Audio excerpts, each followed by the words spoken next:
Welcome to the discussion session of Tuesday, October 10th. Let's start with review of tonight's discussion session, excuse me, the regular session agenda. Manager McGill, please. Thank you, Mr. President. Tonight's regular agenda will have the public hearing on the capital improvement program, CIP, years 2024 to 2028. We've heard about that in the discussion session.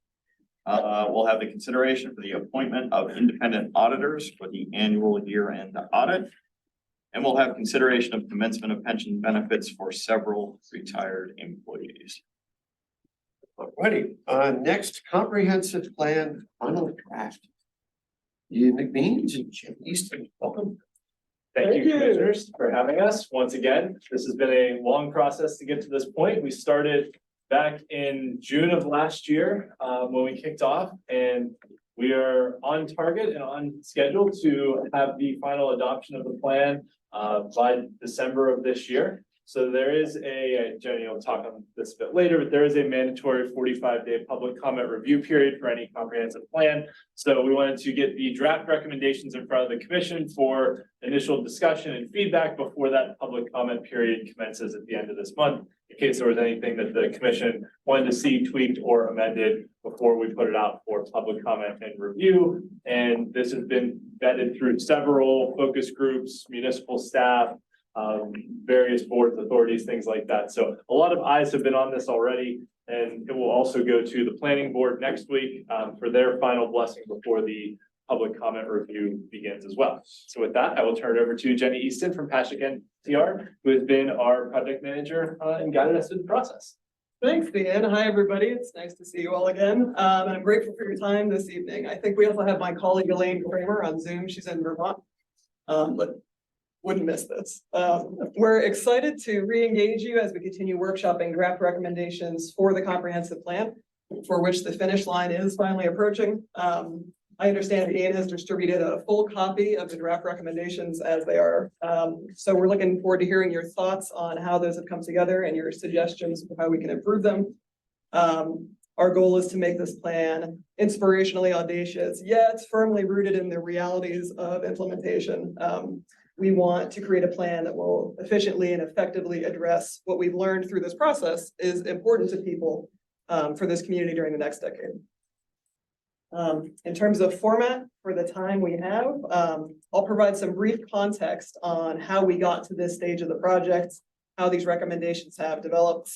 We'll then spend, I'm thinking maybe up to 10 minutes in discussion on each of the 5 major topic areas of the plan. And then we'll touch on the next steps of the process, how we take everything back to the public, how we encourage people to engage with, review, and submit comments, how to build some awareness, some buy-in, some support for the initiatives the plan lays out. Beyond that, I would encourage you to email Ian or myself any specific comments you have. We want to make sure our plan draft incorporates your ideas and feedback. So it has been a long road. We kicked off the comprehensive plan project last summer at a day we called Mega Comp Plan Day. Since then, the planning process has been the story of engagement. Outreach, events, interviews, conversations with hundreds of people in the community about what they want to see happen here during the next 10 years. You may remember our assorted project surveys or the online map, which garnered almost 1,000 points of contact. You may also remember seeing project activities around the community throughout the year. I want to emphasize this aspect of the work because it is the foundation for the recommendations. The vision for each topic and each idea that formed to make the vision a reality comes from our understanding of what people told us is important and what they want to see this community accomplish. Our process has had 3 phases: explore, test, and build. So in this beginning process was our intensive engagement with the explore phase. We realized and learned about some values and priorities people have for the community, then moved into the test phase to dive deeper and discern some policy direction, feasibility. Since then, the build phase has been all about figuring out what actually can happen and how. So what we're working to create is a community plan. It's broadly based, equitable, inclusive.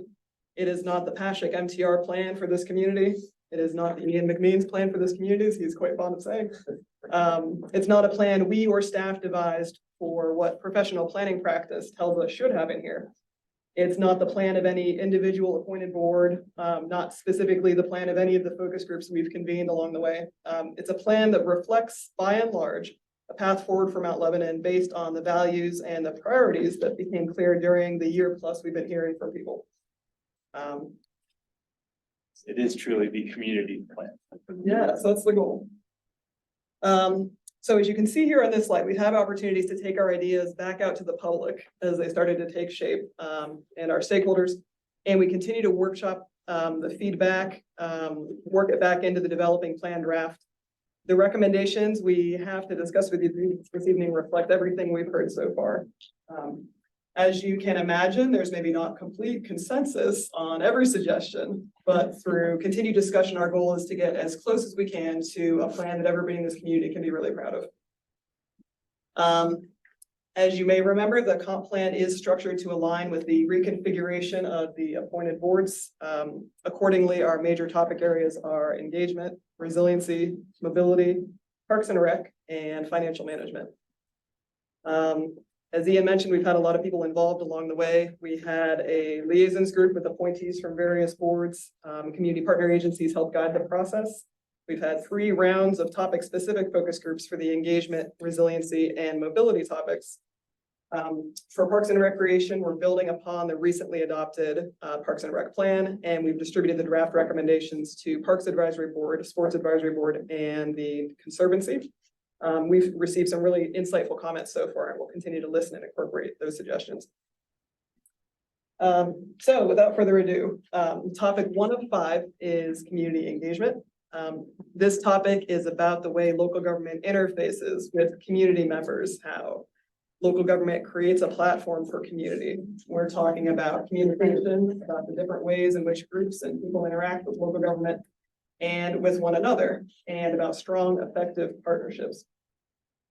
So in a sense, a lot of what we've talked about in this topic boils down to this. How do people who live here perceive this community and their role in it? And how is Mount Lebanon perceived by others who might potentially live, invest, or build here in coming years? So for each of these 5 topics, I want to just briefly hit some highlights on the major recommendations, and then I'm hoping to open up to discussion for feedback on any of the recommendations you might have, either generally or specifically in response to the longer recommendations draft you received. So I'm going to try to keep my piece here brief. For engagement, an important component of the recommendations is the community slogan and place branding piece that our subconsult on the project, Yard and Company, is wrapping up now. We're looking at maybe modernizing, refreshing the slogan based on what we learned during the comp plan process, and generating a place brand that people can kind of pick up and use and take pride in on their own. We recognize that Laura and her team do an incredible job of maintaining clear, vital, accessible channels for information and for building understanding. So some of these recommendations underline the importance of continuing that work.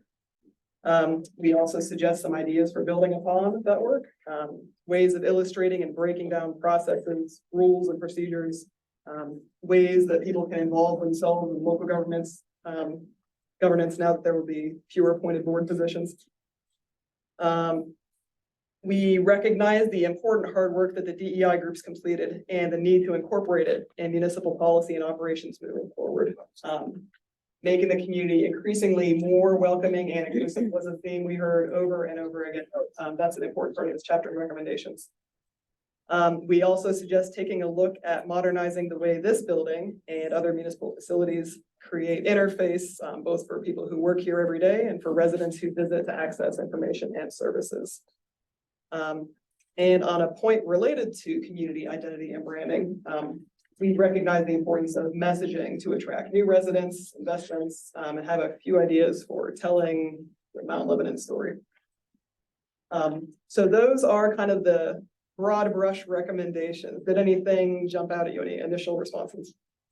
I'm really curious if you can provide an example on number 6, especially ordinances or programs that hinder community spirit. Community spirit. So the first, I'm a zoning nerd, so the first thing that comes to mind for me is zoning. If there are provisions in that ordinance, we looked at this ordinance in particular, and kind of did a high-level review initially of, potential barriers. So things like a definition of family could be a limiting factor. Here it's open and inclusive. That's great, but those are the types of things we would be looking for.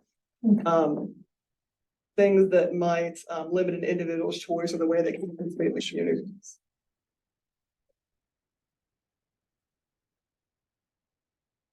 With the Commissioner Flint's question, anything specific that jumped out at you?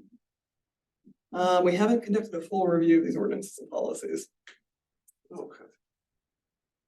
It's more like this is on the to-do list. Right. And I think it also speaks to the idea of the sort of culture of continuous improvement that we have, that, sometimes there's been something that's been on the books since 1972 that we never really thought much about, and then something flags it on our radar of, hey, we may want to update or modernize this.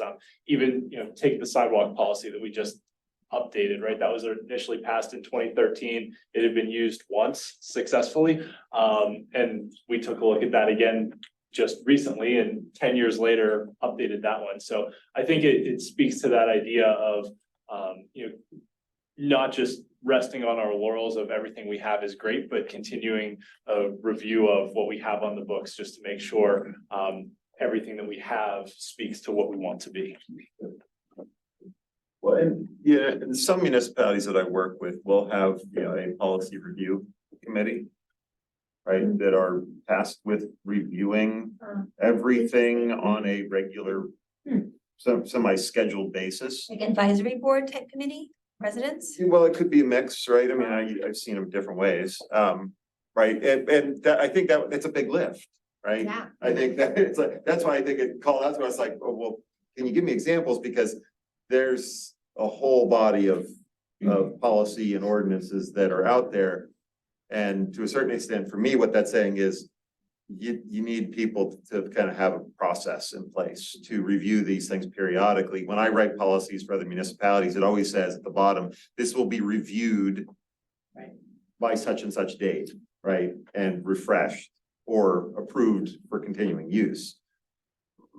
But I don't think we have that. So it's like, how do we do that? Because it seems like that's part of that continuous improvement process, is having that mechanism to just even go back and look, because I don't know how else I would be prompted. Be like, oh, we should go look at X, unless it's a burning issue, even though there's some structural things that might need some focus that we just never really look at because we're off on whatever the fire drill is.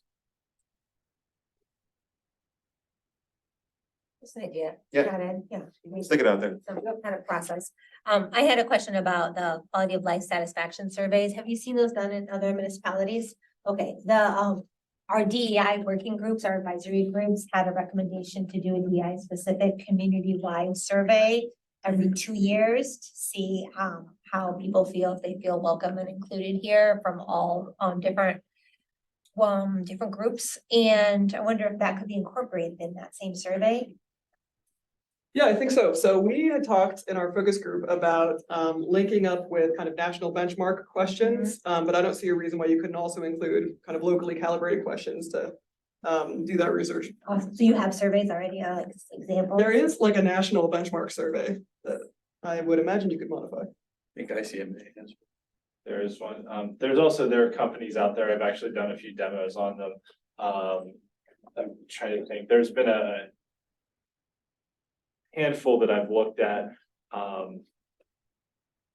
Which was it? Alexandria, Virginia, was that the one? And then Olympia, Washington, and a couple other ones. They all use kind of the same company, but the nice thing about those is that they're not only nationally benchmarked to say kind of these are the national averages for these things, but then also regionally benchmarked to say, these are, so for example, right? Everybody loves the fire department. So if, you get a 95% satisfaction rate on the fire department, where does that compare to a national average? That might be slightly better than say 92 versus if 40% of people they like your building inspection department, but the national average there is 20%, then you're actually doing a lot better, even though it seems worse than what the fire department number Right. is, so. That's really helpful. There are companies out there that do those things, and we've sampled and demoed a few of them. Okay, and would we just outsource it and have like that company do it, or would we? It may be useful the first time Yeah. to have it outsourced and bring in a company to do it. I have a number of examples that I can circulate if you're interested in seeing, what they are. Just to see kind of the format and everything that goes into them. They are very comprehensive. Thanks. I know our residents are a little surveyed out, but maybe by next year they'll be ready.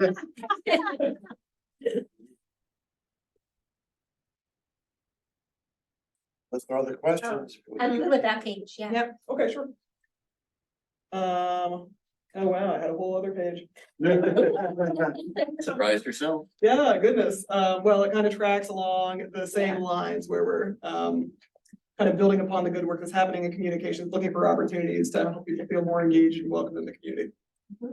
And you'll tell us the how, right, is the conference? Yeah, so what you have here is like the highest level overview of what the plan will contain. The ultimate version of the plan, we're now assembling a print document that has kind of details, kind of best practices and strategies for how to implement these things.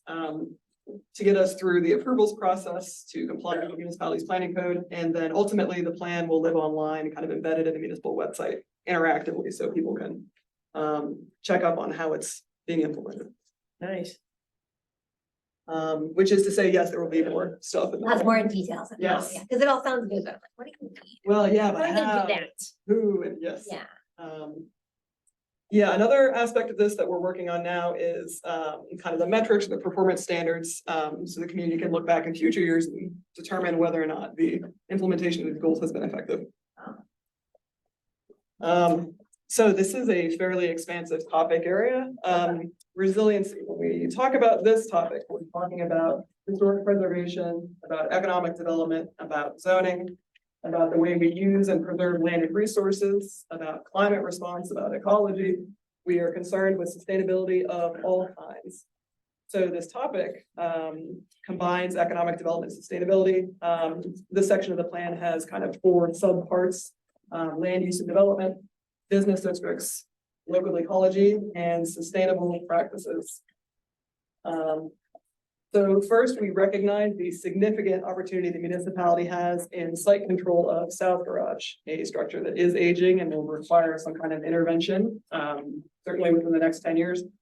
This is an opportunity to address needs we've heard are important to people. The redevelopment of the site could reinforce the vision for Washington Road as a walkable, vibrant, iconic destination. It could enhance the public realm and gathering space we've heard is a critical need. It could incorporate uses people would like to see, such as grocery or public meeting or recreation space. And this is an area where transit-oriented development makes sense. In a built-out municipality, this is a place where you can add density and tax base, a place where focusing residential density can provide future residents great access to walk, bike, or use transit to reach daily destinations. We interviewed a slew of developers about this site, and they were generally really bullish about its opportunities. There is interest in what people want to see happen here. The plan also discusses redevelopment possibilities for several other sites, mostly along Washington. And while the municipality may not own them all, it does play a role in their future prospects. We recommend a zoning update, which I'll return to in more detail in just a moment. And we suggest the municipality continue to keep tabs on how the overnight parking policy is working and make any needed adjustments in coming years. That's an interesting one from a public feedback standpoint, because we got the whole range of comments from, parking should be free and allowed at all times everywhere, and parking should never be allowed anywhere. That's it. There's That's to find the middle ground. Yeah. Like strong feelings. Yeah. Yeah, it's been a thorny issue. Yeah. Where did most people kind of lie, or is it too hard to say? It's all over the place. The people that had opinions tended to be on the far end of Okay. it. Right.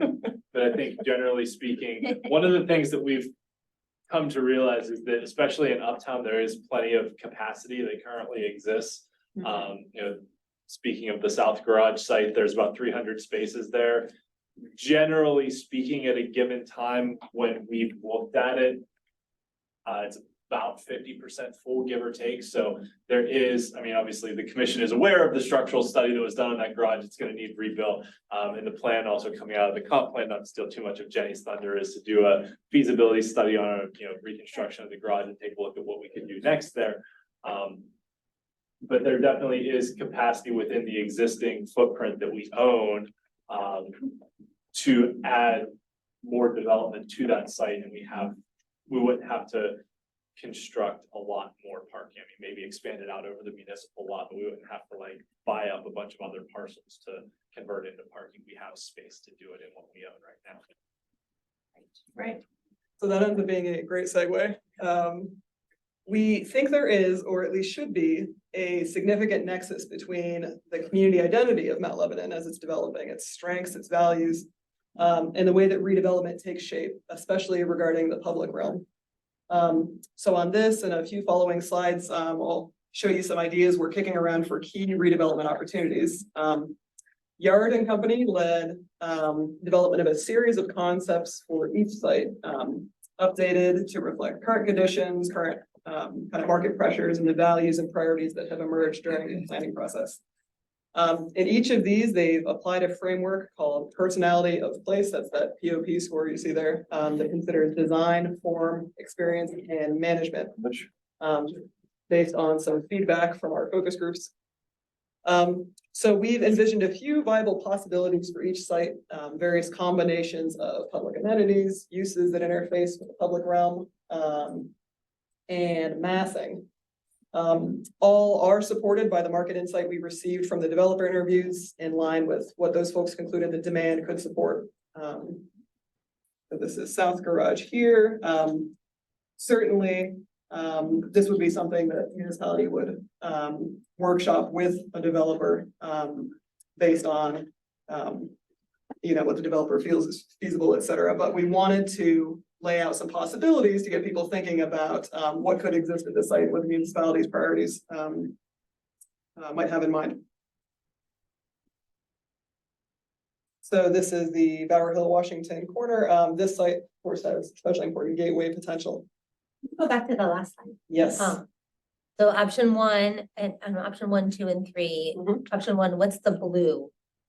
And the option, or 2.1. Little pop quiz. Red is commercial, yellow is residential, blue Offices. office. That makes sense. Okay. So that's why there's office space and there's not office space. Mhm. I see. Makes more sense.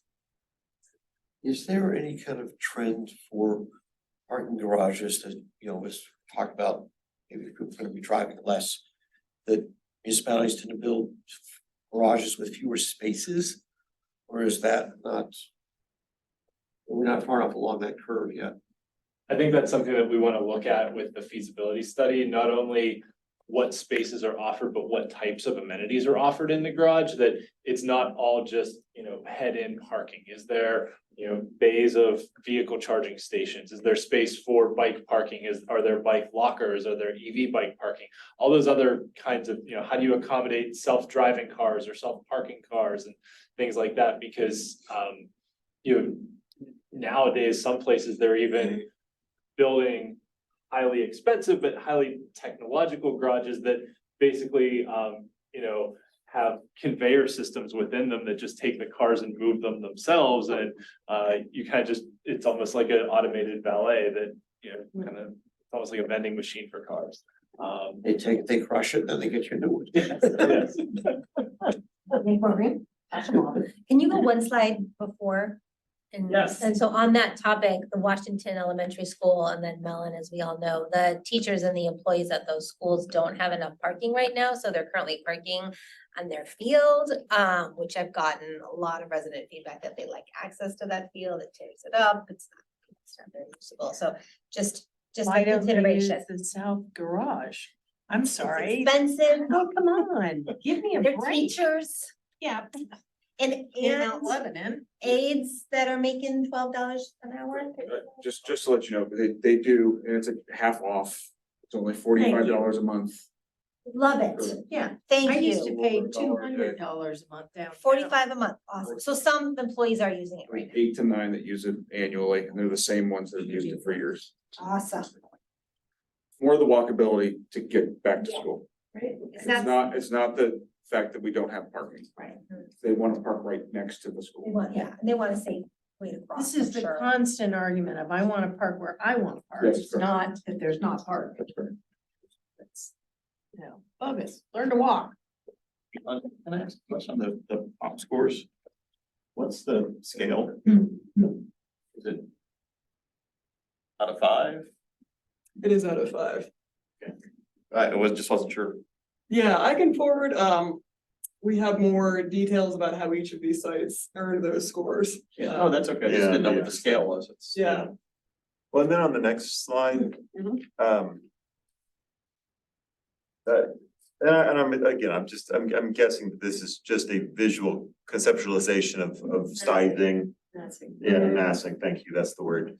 But the one thing I'm noticing also is that everything is built, well, each one of these examples are built off of the sidewalk. As opposed to being, up front, but I think somewhere in here it said, get rid of the 15-foot setback. Right, so, but it's just kind of point of reference that, I mean, I do think we want to be up closer. For our developments, right, in Uptown. And I'm just gonna say personally, if we're going taller than the towers, that's a pretty big building. This should really impact Florida. Yeah, that's just my personal opinion. As well as the 750 Whenever you building. put that much fence. Yeah, I personally would lean toward the left, at least in terms of mass, but yeah, it'll be interesting to see how this process plays out. I mean, clearly, there's a lot of design that has to go into what a final would look like. Mhm. But it's interesting to understand, at least conceptually, kind of what you could do in these spaces, and start to kind of put together a pro forma on what this might look like. And one of the things, I don't want to steal Elaine Kramer's thunder, I know she's on the call too. But one of the ideas that was kicked around too was sort of accentuating the public space around the municipal building. So I think some of the ideas of setting the adjacent buildings back a little bit was creating sort of a public plaza area in and around the municipal building. I see. I think Makes sense. conceptually that was kind of what Yeah, they were makes going sense. for. No, thank you, Elaine. Yeah, I had the same thing. I just was wondering, I feel like some of that public space seems to be less than was there before, but again, trying to visualize drawings there. Well, there may be less space, but I would guess that this would be much more accessible than the space that is there. I mean, it's a lawn, it's, bumpy and it's. I just think like First Fridays, people, we have musicians there and stuff like Yeah. that, so trying to keep that access. It's awesome. Love the green grass. Nice, interesting.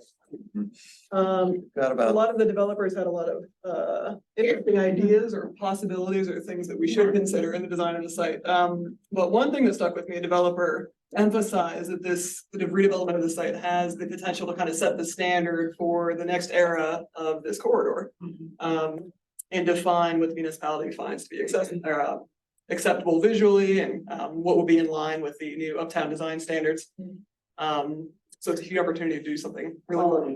Yeah. Let me just say, very high quality. Yes. Gotta be. Okay, if you're sort of on your time, about 40 minutes, so. you have I know, I something knew to we would have picture. too much to discuss. That's okay. All right, well. Yeah. Audience is very. Please, Lena. Exceed my time. Oh, there you go. Right. Yes, Thank you. thank you, Andrew. Okay, then we'll keep moving along here. No. Yeah, go back.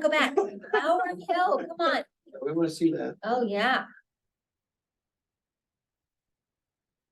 And obviously, this is one where we don't have site control over it, but we thought having some conceptual ideas when future developers come in for this site would behoove us to say, these are some things that we would like to see. On What's this it property. zoned right now? R7 residential, which is high density residential, which does allow for first floor commercial. At one point, a mixed use overlay district, am I You could crazy? do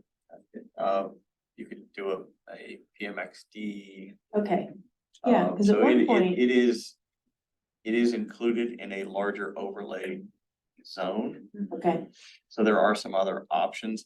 The problems really arises through, again, it goes back to the zoning ordinance in site size. Because I think you need a minimum site size to be Okay. able to do some of those things. I understand. This doesn't Doesn't currently have a lot have of it. sight. Huh, very interesting, thank you. Look at the red, it's Red retail. this retail thing. Yeah, yellow's residential, blue is. This is Washington and Bauer, right? That's what we're Yes. looking at here. That's the Yeah. surmise. Oh. Interesting. Okay, thank you. Cool. As I mentioned, we are recommending a zoning update. So this is something that came up in various aspects, of the plan. The zoning is a place where, we can kind of bring land use development regulations into consistency with the vision that seems to be emerging for the community. So, we will include some specific recommendations, in the plan, of course. The zoning update process would be a separate public process, to vet those recommendations individually. So specific to business districts, continue to work with the partnership. We suggest some projects for the uptown public realm in concert with what the partnership has in mind. Carrying forward some suggestions for Parseway from the latest kind of uptown plan that was completed. And giving some attention as well to other business districts in the community. What's the C2 business district? That's the highway commercial district, so that's the Cochrane Road where, actually where both like Giant Eagle is and then where CVS is and then the Galleria area, so more of your traditional highway, larger setbacks, big buildings, large parking areas, things like that. Awesome, thank you. Yes, C1 is your neighborhood business districts like Beverly, like like Beverly. And we have a couple other ones too, but Beverly's the. I like down by Calumet, we'll just say. Okay, this local ecology category. One other thought yes. too, sorry, just to go back on the business district one. There was a lot of comments we got throughout the plan about the two business districts that we have, and I think one of the things we talked about was kind of strengthening the marketing of the Castle Shannon district as kind of our third business district, because Nice. there are businesses there that exist and are part of our community. So there was some thought about that too, which is kind of specifically why it's listed there. Love it. Okay, local ecology. Some of these are kind of memorializing ideas, aspirations that may be beyond the timeline of this 10-year plan, but we want to recognize that burying overhead wires is beneficial to the community, although and tremendously expensive and difficult to coordinate. Recognizing the importance of the tree canopy management plan, looking for ways to improve that. We will supply a list of kind of climate hardy trees that may be worth incorporating the ordinances moving forward, as well as some other ordinance updates. Sustainable practices, one thing that's not, sorry. Honey, of course, you had the name. I can't pronounce this. It's called a tiny forest, Milwaukee. thank Yeah, you. the Milwaukee Forest, yeah, those are neat. What are they? Brief description. Have to call on Elaine to help me with that. Yes, that was I think Elaine is in the meeting. She may be an attendee, not a panelist though. Nick, can we promote Elaine from attendee to panelist? I see her on the Zoom call, so.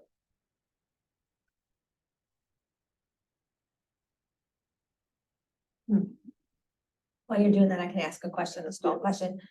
So I see a lot on trees, tree canopy and bearing wires, and then it goes on in my detail to talk about planting more trees.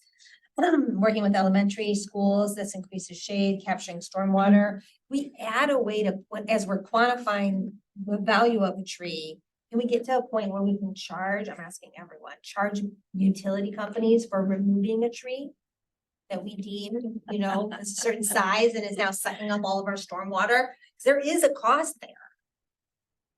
There is. That's a legal question. I don't know if we can. Not today, we're not going to answer it, but just like, we investigate Damages, when you ways take out a tree, that's what she's talking about, when you kill a tree, cause you. of a certain size.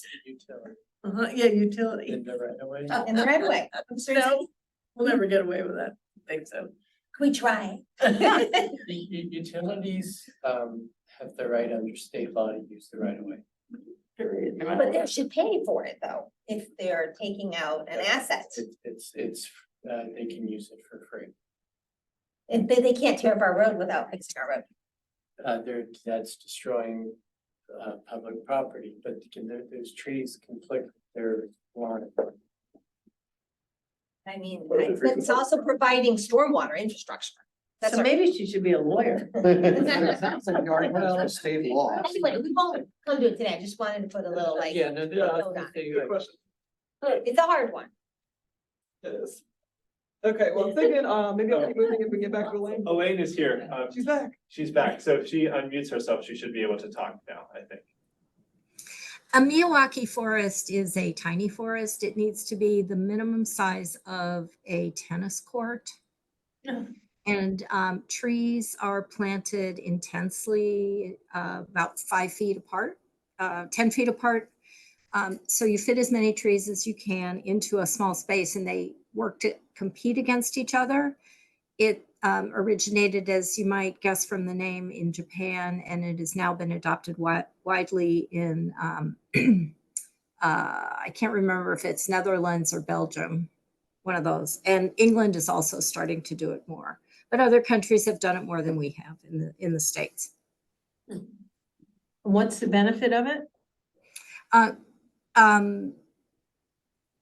It creates a canopy where there hasn't been one before, so it would be an experiment to see how it works around here, but things could also just be planted up in the traditional way. Is the idea for the trees to be planted so close together? I thought there's a sort of distance trees, so they get the sun and all the I other think stuff. survival of the fittest here. See what works in that. If the idea is to create resiliency among the trees by forcing competition, and therefore to have little forests that are more resilient than a traditionally planted forest would be, because they've had to compete with each other as they grew. So All right, thank you. it's just an idea to try.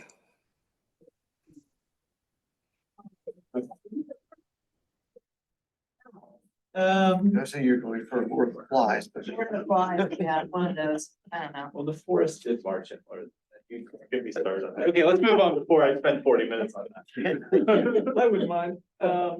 With regard to sustainable practices, one recommendation we don't have in this PowerPoint, but I think is important, is to undertake a local climate action plan. In addition, we're looking for opportunities to remove barriers to the behaviors I think you want to see from your landowners, residents. So we're encouraging municipality to step up education efforts with regard to what people can do on their properties, what resources are available to them, and then where there are barriers, find ways to address them. All right, we're on to another topic. Any other comments about the resiliency topic? I know there was a lot there. You had a notation in here. I saw that last bullet point that you had about reinforced systems for local emergency management, and one of the bullet points here was develop a non-cell phone landline emergency alert system, such as an outdoor warning system, or excuse me, warning siren. Yeah. Feels a I little saw that back, one. it feels a little back to the future from used to have Yeah.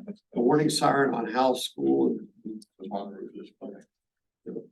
But the infrastructure, the cell phones don't work when they get overloaded. That's what I had in Hawaii, and it was life saving.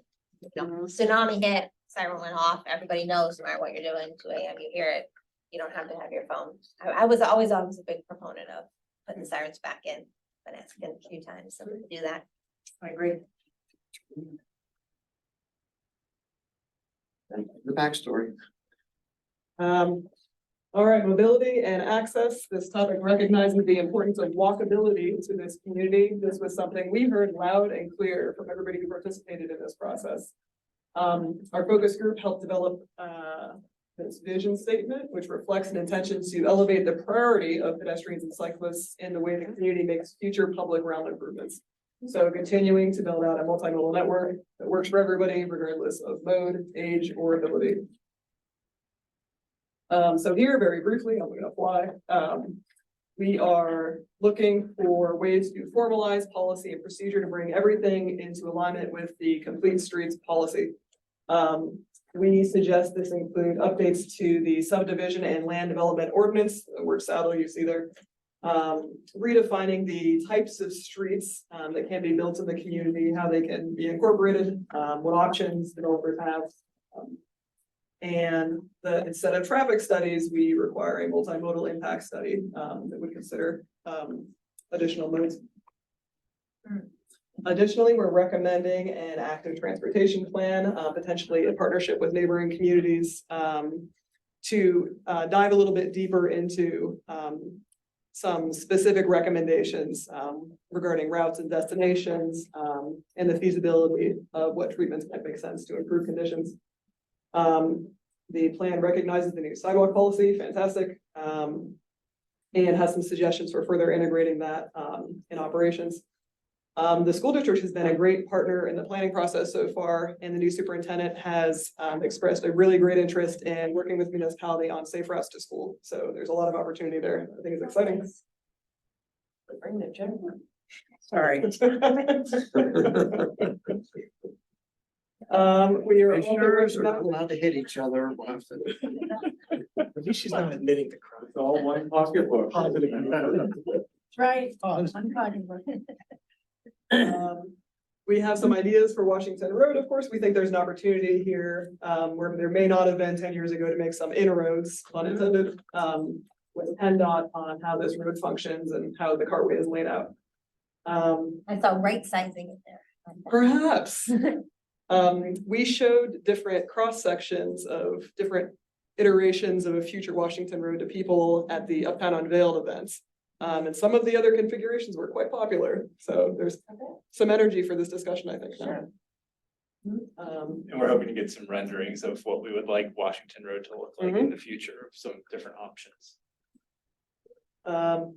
Yeah, finally, we recognize we received a lot of comments during this planning process about curb utilization on Washington. So I think that needs to be on the radar moving forward, even if it doesn't translate to some kind of immediate policy change, something to consider. What's that mean? Curb utilization?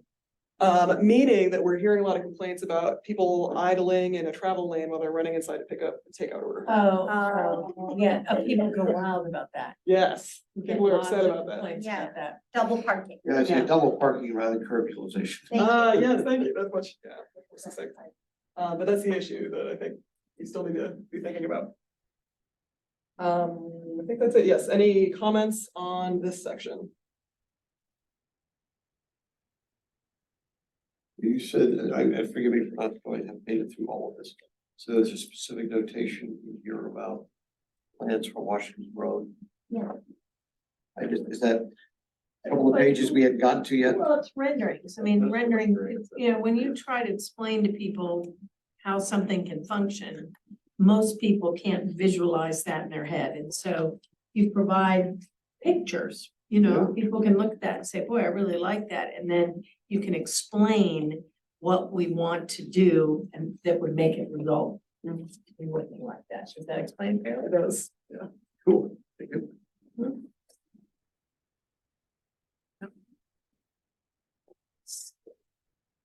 Put instructions back to me. Ah. Yeah.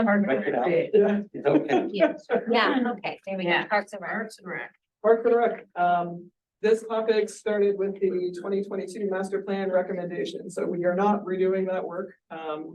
We recognize all the public input, the analysis, the planning work that was created during that process. Our task was to collect and analyze implementation priorities established by the Sports Advisory Board and Parks Advisory Board, then set out to create a set of recommendations that incorporates and builds upon them.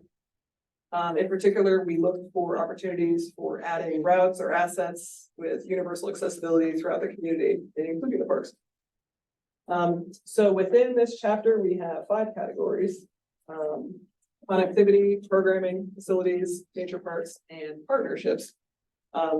For each, we are wanting to memorialize what's underway and formalize a path forward for the next decade.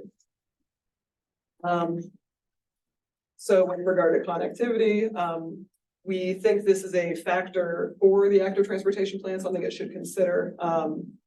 Addressing connectivity and trails in and through municipal green space and parklands, connecting neighborhoods and community assets via marked routes that include green space and park trails. Streets. Yeah.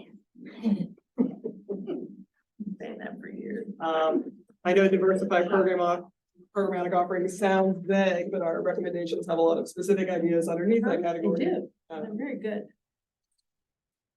So a lot of that builds on the conversations that have happened over the last Yeah. couple of years. We're kind of carrying some of that forward for plot plan purposes. Facilities, next steps to provide facilities operation and maintenance that increase the recreation opportunities. That's again kind of a broad category under which we have some specific recommendations that include expanding the recreation center as recommended in the master plan. Consider adding recreation space at the Galleria perhaps as an interim or even a permanent solution. Addressing the need for additional core community space, meeting rooms, fitness or gym facilities. And creating additional facilities or potentially other assets at McNeely Park, potentially with the multi-municipal approach. I really like this structure for Bird Park.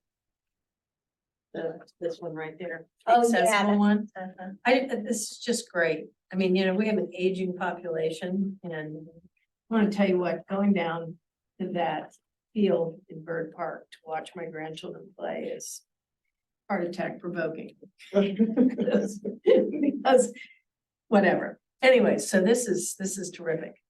I really like how this integrated DEI too. I mean, for people that really need a different way to access these assets. I thought this really was well thought out. Very good. Nature parks, we kind of call out specifically, the approach is different.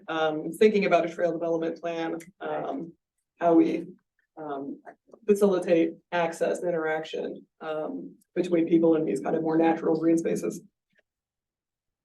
And partnerships, we might kind of roll this back into the other recommendations, but here is where we're thinking about implementation and how these things can come to fruition. I want to mention that the packet you received doesn't yet include revisions, according to feedback we've since received from Sports Advisory Board, Right. Parks Advisory Board, and the Conservancy. So we distributed this draft of recommendations to those groups. We heard from 7 individuals, including the head of each group, and Parks Advisory Board sent a summary of responses following discussion at its last meeting. So when you're listening, we'll incorporate and kind of roll in all of those comments as we continue to work on the draft. Any other comments on this section? I like it. I like Yeah. it too. Okay, finally, financial management, we'll lay out some nuts and bolts intentions to sustain transparent, effective, responsible operations, as well as some specific focus areas for the next 10 years. We point out here that while we know many municipal programs that collect a fee for service do break even or do better, there will be some municipal offerings that do not, and in some cases where the value is important to residents, that's okay, they remain worthwhile undertakings. Creative partnerships can really amplify the potential of what the municipality can accomplish with these recommendations from all the sections of the plan in coming years. Mount Lebanon is recognized as a regional leader, so it would be very much kind of on brand, I think, for this community to collaborate with neighboring communities in figuring out novel ways to achieve shared aims. The work of considering the next solid waste contract should probably begin soon, given all that we expect to put involved. If, for instance, the municipality should determine that it might make sense to bring services in-house, it would probably take years to sort out what that looks like in terms of equipment, facilities, procurement, acquisitions, to make this possible. So your financial management board could perhaps help determine the most efficient and cost-effective path forward in that regard. This chapter also articulates support for the municipality designing and undertaking programs that create frameworks for people to do the things that benefit the common good. Taking care of trees, sustaining brick streets, installing solar panels, etc. This group can help figure out what this set of programs looks like and how they operate. So that would be it for financial management. Any responses? We might have in this category.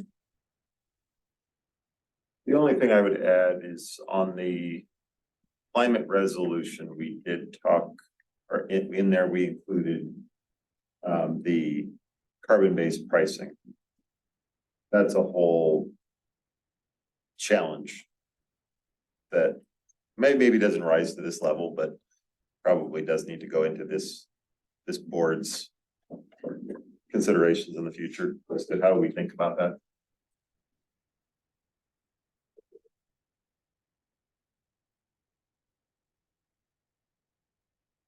Okay, so, Oh, can I add one thing? yes. So I think Commissioner Flynn either intentionally or unintentionally hit on a very key point of overall how we've structured these recommendations is, you said this board's scope, and the idea was that setting up the plan in the 5 areas that align with the 5 new Yeah. advisory boards, that then the recommendations of the comp plan become essentially the commission approved work plans for the 5 new advisory boards once they are instituted on April 1st of next year. April Fools, but not really. Then this is the clear commission direction of saying, this is our adopted plan for the community.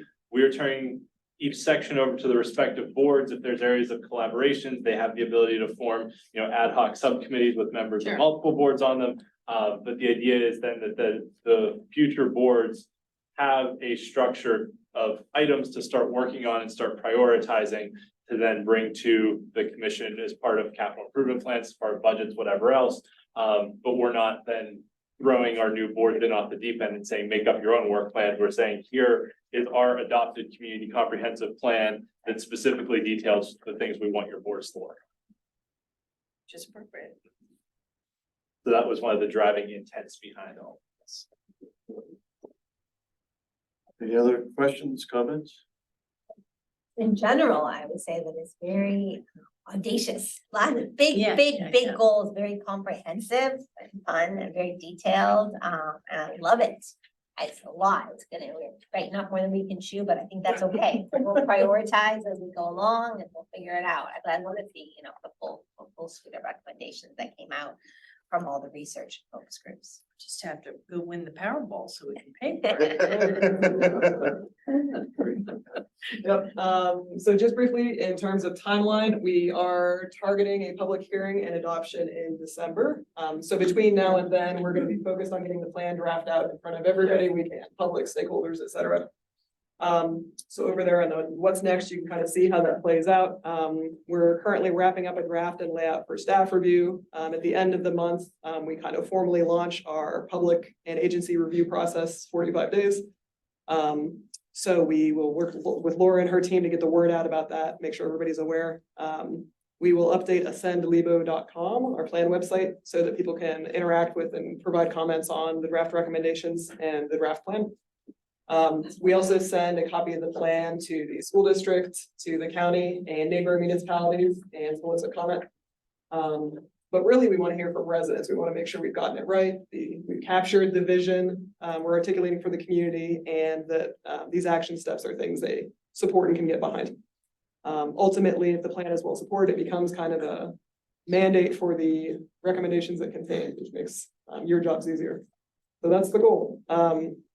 The final steps in the state mandated process would be an advertised public hearing prior to an adoption vote.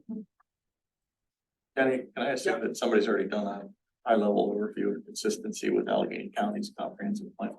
Yes, so Allegheny Places is really old. It's circa 2008. We'll include language in this plan about consistency with Allegheny Places. It's certainly required, but less relevant than it used to be. The county just released an RFP for its comprehensive plan updates. I was gonna say, I know they're in the process of updating. Wow. And one other note for the commission, as we said, we're targeting the end of October for that 45-day review. And just something to consider, I know the December meeting is when the commission votes on the budget. There's a number of other items on the agenda as well. So if the commission would rather push the adoption of the comp plan into January, we do have that flexibility. We could do that. But we had kind of said all along and even said in our RFP that we put out that we wanted to get it done by the end of the year. So if the commission wants to get it done by the end of the year, we are certainly on track to do that. But if you feel that you have too much on your plate for the December meeting, we have the option to bump it to January. So, All right, we'll look at the agenda as we get closer and see what other issues we have to deal with. yes. Thanks. I would hate to see Commissioner Ramey not get to vote on the finalization. I know it's happening, but it's either way. So it's, I'm just saying that, I know fully recognizing that there's, public hearings on the budget and everything else that happens at that meeting, that It's a long one. it is. Any other questions, thoughts? Thanks. Thank you all. Very helpful. Yeah. Terrific. Thank you. Thank you. Group is much Commissioner. more interactive than the slogan, so it's. Thank you, Commissioner, for your continued support of planning efforts in the municipality. You're welcome. All right, next on the agenda, fee schedule. Come on down. That's me. And stop. They're really interesting stuff. Fees, These. they're all going down. Spoiler. Hey, wait. Yeah. You can present it up on the screen, everybody should have their paper copy. Right. What about our folks, our big audience, our lives? Well, I was gonna say, it's on our wonderful website under the public document section, or if you'd like to use the search menu bar at the top screen, please search the 2024 proposed fee schedule. That's what you gotta do to find the document. Perfect. For everybody at home and those in the room, this is one of the phases of our budgeting process. Some years we review it more intently than others. This year we are presenting, sometimes we do it as an encapsulation as part of our budget process of our budget hearings. We found some time tonight to review. So we do put this out every October. The fee schedule is available for public viewing prior to the budget release. So these are the proposed fee schedule that we have out there. Generally, the process is each department is reviewing all of their fees as part of their budget submission to the manager for the manager's recommended budget. As part of that, they're looking at market conditions, other municipalities, private for recreation, for instance. A good example is the hockey industry, for instance. Some are private, some are public. They look at all of it and make sure their fees are in line. Or if there's a specific service or specific program we have, the costs are being covered as best they can for those fee schedules. So they do that. They're the department that does the most extensive fee schedule every year and review. So what you see before you is a very tried and true method that they do, making sure that they have very competitive rates and are covering their costs as best they can in the recreation department. So there are quite a few changes within the recreation department. We can go through them if you'd like. Obviously, the subject matter expert is David Janellen and his managers. So during budget time is probably the most, if you do have any specific questions, probably the time to review it with them over that time. So please keep those at that time. In the fee schedule that is online that everybody has, it is color coded for increases, decreases, new fees, changes, those types of things that we're eliminating. So they're all there and color coded. So we do that per year on the fee schedule. The big fee schedule change we did want to point out this year was in the inspections department. So we want to make sure that it is very blue this year, and there's a reason for it. Blue meaning increases in fees. There's a couple reasons. One is we are moving to, as you know, the commission approved moving to a digital platform for permit fee or for permit submittals and those types of things. One of the things we did a number of years ago in the recreation department was we started to absorb credit card fees and just build it into the flat charge or the appropriate charge. That's what we're doing here. So because inspections will now have their own standalone software and can cover the fees for what they're doing, we are, instead of saying, okay, if you pay by credit card, you have a convenience fee. If not, it's by check. It's a different fee. It's all one fee. So we are modeling it after what we did in recreation. It did very well in recreation. I personally did not hear much about it once we did it.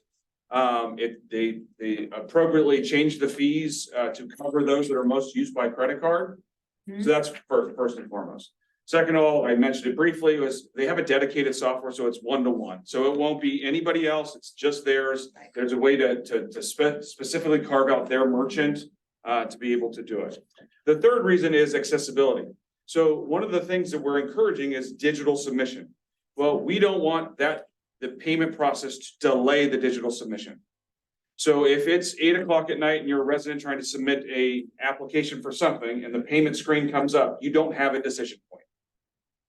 That's what we noticed in recreation. That's probably what's happening or would happen if we left a convenience fee type model in place that, oh, I'm not going to pay that. Can you say that again? So you get to the payment screen of whatever application you're doing, instead of finalizing and completing, you are having a decision point because now, hey, it's $10 plus a 3% convenience fee. Oh, exactly. Instead of just charging you $10.30. Yes. We're charging you $10 and hey, if you want to pay by credit card, it's $10.30, but if not, send us a check. Exactly. So we're trying to do it to where no matter what, that is no longer a pinch point. Yeah. That, yes, we do see some online activity for that. But we primarily see the credit card users, people coming in to do it. So when they come in to do it, they charge their credit cards. They're here, I have a credit card, I'm just gonna charge it. So they don't worry, but they don't think about it, but in line, we want to make sure we institute. So that's where the promulgation of all the fee changes in the inspections fees. There are a couple consolidations of fees that you'll see in there, but primarily the increases are due to the streamlining of their new software. With the new software, do you know the answer to this? Right now, when I apply for a permit, I don't pay for that permit until after it's approved, and that's another step where I like, well. And that'll all be electronic. So however that happens, there will be no pinch point to where when you receive electronically, if you didn't, let's say it's a $500 permit and there's a 3% convenience fee, it'll now just be built That into the one fee. number. The one number that's built into it that says, we're covering everything. That if you want to use a credit card, we don't care. And can I pay at the same time as Yeah. applying for the permit? So, even though it However, may be approved, the inspections department deems that the Okay. process needs to go to be determined. to be determined, but the payment token will all be done where there's not that separate pinch point. And that's what the increase is doing, is to cover those fees so that for that specific service, credit cards are now enabled with no convenience fee. So that was the big change in inspections. So I just want to make sure we pointed that out. That's why we're doing that. That's pretty much all I have there. If there's any specific questions, I can answer them, but these will all be reviewed as part of the budget process. Right. They're available online and. Yep. So. A minor question, just if you want to get back, it just, your memo was great, love all the detail. There's one minor tweak that if someone could just fill in. Yes, I figured you were gonna, I knew you were gonna be the one to say something about that. Yeah, bullet point 3, soccer, yes, we will fill that in, please. I was trying to do that rather, Okay, got it, yep. As soon as it went to print, I was like, yep, he's gonna say something about that. I knew it. I knew it. The only comment I have, I looked at all of it, it makes sense. Some of the items. We try to be competitive with other areas. Some of the items are based on clearly increased costs. You know, per unit type stuff or per service, that kind of thing. And that makes sense, especially where we have hard costs in those. Some of the items are us, our staff, you know, programming time, and I'm not saying we shouldn't be competitive, but there are some areas where we don't have to have a net zero in, you know, cost and things like that. So, you know, a lot of the rec services, we're providing a service to residents for which they already pay taxes. So at some point, we need to figure out which one of these, you know, we're gonna take a hit on some of them because it's already baked into what we do. And I think just thinking about which ones of these do we continually increase because we have to pay for something? And costs have been going up clearly, and which ones of these are truly a service that, staff, employees, or even other types of programmings are included that we might not want to continually raise. There's no like binary answer there. I think we have to look at literally each item. Right. All right. The code on Any the other- fee schedule, blue means there was an increase, right? That's correct. There's a couple like under amusement park Kennywood and under Camp Chippewa, I don't think that they got highlighted blue, but just don't say. What page are you on? 9. Not trying to be petty, Big just blue. No, that's That's- big blue, yeah, FYI. thank you. Yeah, we'll make that blue. It's quite proposed. Gee, Might be able to keep it. Exactly. Yeah, you. Man. Right in. Any other comments from the commission? Already? That's the engineer. That's the engineer. Goodbye. Engineer. Thank you. Thank you. Dan? Dan, And those wrong. I just have a question. Sure. It's on the spot. So, no, I mean, this should be easy. It's not. Okay. So- Spot on time. No, it was a memo actually from the traffic board, and it was talking about somebody was requesting a timer extension on a crosswalk at the intersection of Washington Road and Mayfair. Okay. And the reply talks about the lead time, and the lead time being 3 seconds, the lead time for. Sure. You know what I'm talking about, right? Yes. What I wasn't clear was. If I had been Joe Blow's citizen and come up and asked this, I probably would have been saying, can you make it just longer period? And it looked like it got zeroed in on just the lead time. Is there a reason that you can't extend the time in a crosswalk overall? Is there a standard, and if you violate that standard, are you liable, for example, even if you increase it, for example? Let me answer I'm as just a curious. as a non-engineer, but having Yeah. been here long enough and heard enough of these traffic conversations. A number of years ago, we went through a synchronization program with some communities to the south. Mhm. So all of those lights through that corridor were synchronized, so that in theory, it's a more efficient movement of Right. traffic. Yeah. They all correspondingly have that, at least in Mount Lebanon, have that 3-second pedestrian lead interval time. To get the pedestrian in Yeah, across sure. for visibility. Yeah. If you start to change those timings, Then then you throw out the whole impact synchronization. the whole synchronization, but Dan may have a. No, that's a perfect explanation, and I think Yeah. the other further caveat is that any timing is subject to PennDOT's approval. Yeah, they approve the signal plans. Yeah, they approve. Okay. We're responsible for maintenance, Yeah. but they set Okay, the signal timing and plans. okay. So any change that we would want to make, we would have to go back and request it, and again, Keith would sit, like he said, would say, well, what's the ripple effect on? For the other So we communities, say- for example. Yeah, or other. Just that one intersection, because you took one out I of. just was curious. Yeah. It didn't go to that depth of, Yeah, detail. the legal answer is no, you can extend those times, but you Yeah. are gonna change the height.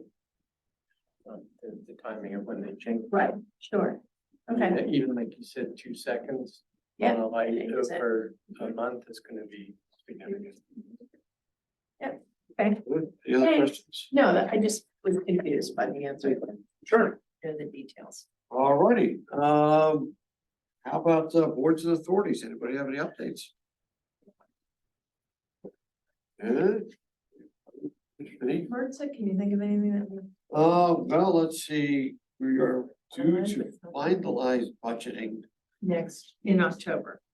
But that, I think I think the vote is late October, late November, I think it's late October. Well, but you've seen, our vote, which then of course impacts. Yeah. Fiscal contribution. So. just that's trying to coming think if up. there was anything else about that. Historical Society, I didn't get the final numbers, but their event was very, very well attended. Yeah. Very popular. Weather was nice enough to actually set a tent outside. So got some nice visibility for their fundraiser. So yeah, again, I don't have dollars, but it seemed very, very successful. Yeah. It's fun. The commissioners have any other School board is piloting new reading programs Oh. for elementary. They will do that for a little while longer, decide which ones work and then roll them out across all elementaries. Those are reading. They're also continuing the search for assistant superintendent for elementary schools. No final candidates on the docket yet. They're still working on that. So did anybody see the article in the New York Times this morning about the most successful school district in the Yes, I did. I almost posted about it. Department of Defense? Department of Defense schools are the best schools in the country. Go read it if you have a chance. It's just really interesting. It's a very interesting article. Yeah, it goes into a lot of depth. It was fascinating. Section by someone at the Department of Defense. No, it wasn't. It was written by New York Times. It really was interesting. It's got a lot of meat to it that is more than just, what we teach. It goes down to things like, if you are a teacher there, you aren't buying your own pencils and paper, you open a cupboard and it's all there kind of thing. But all that detail, it's very interesting. So I'll show What it. section was that in? Mhm. All I knew was online. It's online, yeah, I don't- I've got this Sorry. piece of paper, I think it's just coming at Sorry. lunch today, so. I'll try to look and tell you that it was fascinating. Sorry. Old Hickory had, or Scarborough, excuse me, had a Traffic board, yeah. approached traffic board about traffic calming on their street, and there will be a neighborhood meeting set up at some point to discuss that, and Commissioner Rainey is going to lead on that meeting since that street is in her ward. So it passed, right? It met the threshold and It does meet- qualified. It does meet to the speed. threshold to move to the next step in the Next step. process. So it's in the which next is the step. community meeting, Correct. neighborhood meeting, I should say. So that's a scoop on that. Any other updates? All righty, well. Can I make one? Yeah. Sure. All right. Go ahead. Since the commission is discussing boards and authorities, the next step in our board transition plan is for the board members who have seats that they were appointed to that extend beyond the 2024 end date. So if we're appointed to a term that ends in 2025 or 2026, the staff liaisons will be reaching out to them. We've created a form that they can fill out to say if they're interested in being on the new boards. It does not guarantee them a seat. The commission has the authority to appoint people to wherever they want, yes or no. But we're just gonna ask them if they're interested in continuing to serve, and what their top two priorities are for, or interests in which new board they would like to be appointed to, because people, since we've restructured the whole board, there are gonna be different names, different things that happen. So we're gonna be reaching out to them. The deadline for that's by the end of November, that they're supposed to let us know. If I have the whole list of people, so, if they're interested in staying on, and then the commission will get those names to determine if the commission wants to appoint them to any new board. So next year, when we make our board appointments, it will be a complete slate of all 9 seats on each board will be appointed, but the commission will know well in advance if the current people are interested, and then you can consider whether or not you want to appoint them or not. It is up to you, but we'll at least give them the option. So that's the next step by the end of November. Great. All right, thank you for finding out their interest. Appreciate that. Anything else? All righty, we're adjourned in here. See you next door, about 15 minutes.